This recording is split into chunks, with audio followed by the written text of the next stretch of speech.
Take you live to the airport at Hamburg because we're expecting Donald Trump and Melania to come off Air Force One very shortly.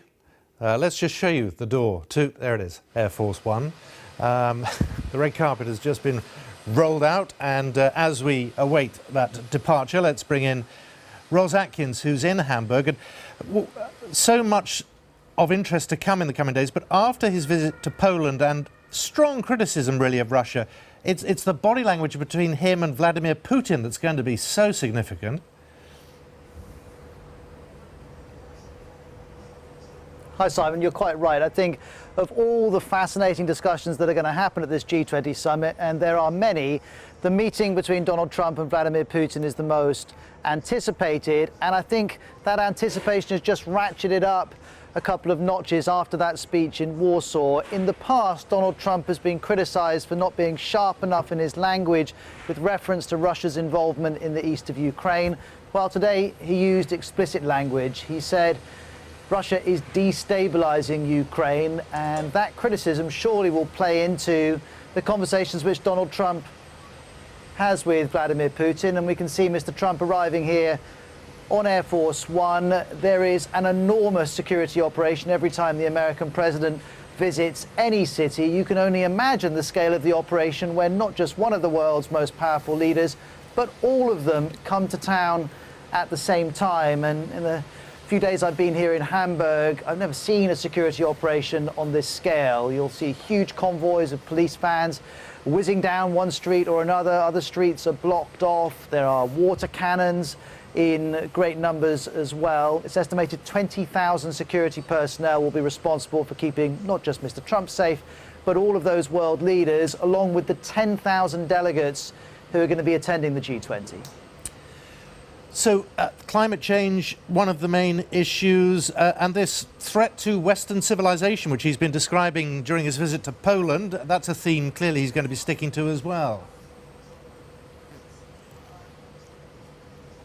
Yeah, very stark language, Simon, and this reference to Western civilization, I think, has taken a lot of people back, because first of all, Mr. Trump said the West would not survive if it wasn't willing to show that it could fight certain threats, in particular Islamist terrorism, but he didn't really expand on what he meant by the West not surviving. But what he did say was that there is a pressing threat from Islamist terrorism as well as a threat from North Korea, and he promised stern action on both. What was also striking was that, having talked at length about the efforts the Poles went through in the Second World War to fight Nazi Germany, he then went straight on to talk about the threat from Islamist extremism, making a clear parallel with the threats that were posed during the Second World War to the West's ideals and the threat being posed to the West by the Islamic State group and by Islamist terrorism. Many people would acknowledge both of those threats, but whether they feel that was an appropriate comparison, I think there's some disagreement. But certainly Mr. Trump spoke in stark language about both. In terms of the issues he's facing, and we're seeing the president beginning his journey here in Hamburg towards where he's going to be staying. He's getting into Marine One, the helicopter, where he'll fly to his residence and from there onto various meetings. In terms of the issues he's facing, Simon, well, how long do you want the list to be? It's quite extraordinary. All of the fundamental issues facing our world are going to play out in the next few days here in Hamburg. You've talked about climate change.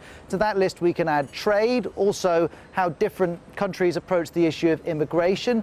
Then there's tax avoidance. Angela Merkel wants to talk about that. She also wants to talk about how robust the global financial systems are. And then there's digital transformation in societies in the developed world and the developing world, and economic empowerment for women. There are other issues as well. And so the challenge here for the organizers is to decide which are the subject areas that really can see some progress, and how can all of these disparate leaders, disparate countries, disparate organizations come together to find some form of agreement when, on the fundamental issues, at first glance at least, Donald Trump seems very much apart from much of the rest of the world.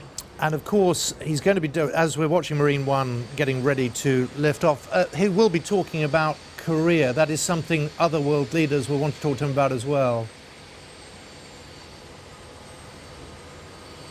Yeah, he said at various points today, Simon, that North Korea had been very, very bad, and he used other phrases to condemn that ballistic missile test that we saw. I think the challenge for Donald Trump is to expand on what he thinks America can do about this. He, and I think most world leaders would sympathize with this, said, I'm not going to detail every last option that we've got, but some people are looking at the rhetoric from the Americans on North Korea and thinking, well, in reality, what options are available to them? And I think the most likely option is for America and Russia and China and the South Koreans as well to try and fashion some sort of common ground, some agreement on how they can apply pressure to Pyongyang. The problem is, though, Simon, there's already a lot of pressure on Pyongyang. It already faces significant sanctions. It's already been condemned time and time again. So where Donald Trump finds further leverage on this issue, we shall have to see. But you're quite right to say North Korea is absolutely certain to come up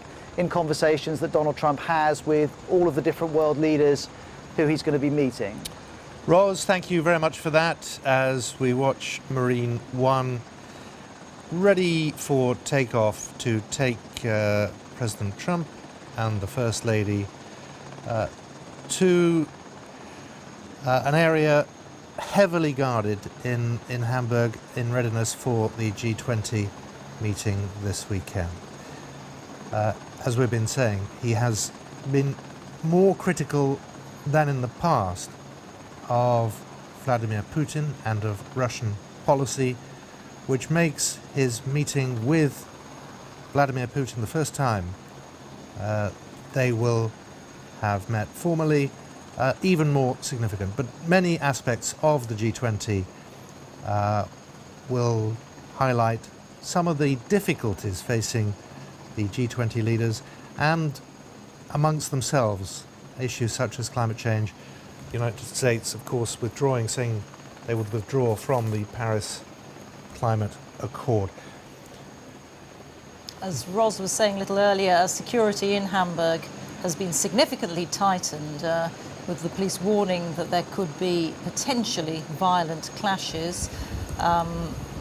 These are known, of course, at previous G20 and before that G7, G8 summits, but as he was saying, for a variety of reasons, this particular summit has a lot of contentious issues, and that sort of tension will be felt outside the summit as well as in